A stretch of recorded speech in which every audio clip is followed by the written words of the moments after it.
L'Union européenne, d'accord pour des sanctions contre le Rwanda. La Belgique avait fermement plaidé pour après la prise de Goma par le M23 soutenu par les forces rwandaises, puis celle de Bukavu. Mais il y avait des réticences côté français et portugais.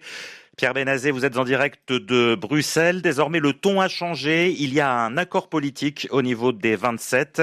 Et ce matin, les ministres des Affaires étrangères de l'UE ont commencé à préparer de premières sanctions. Oui, il s'agit d'abord de prendre des sanctions classiques, ce que l'Union européenne appelle les mesures restrictives à titre individuel, à savoir le gel des avoirs détenus en Europe et l'interdiction de pénétrer sur le territoire de l'Union. À titre indicatif, le choix des personnalités rwandaises visées par l'Union européenne.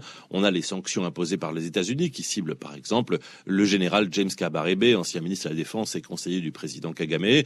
Ces sanctions individuelles seront un sérieux revers diplomatique pour le Rwanda, car elles marquent un accord politique des 27 pour l'accuser d'ingérence contre la souveraineté et l'intégrité territoriale dans l'est de la République démocratique du Congo.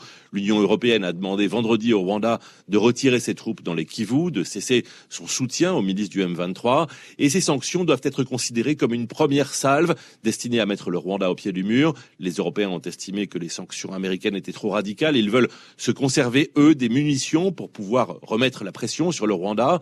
Sont dans le collimateur désormais un dialogue politique et de sécurité avec le Rwanda, un accord sur les matières premières critiques et minerais rares et enfin le financement européen pour la mission de l'armée rwandaise au Mozambique.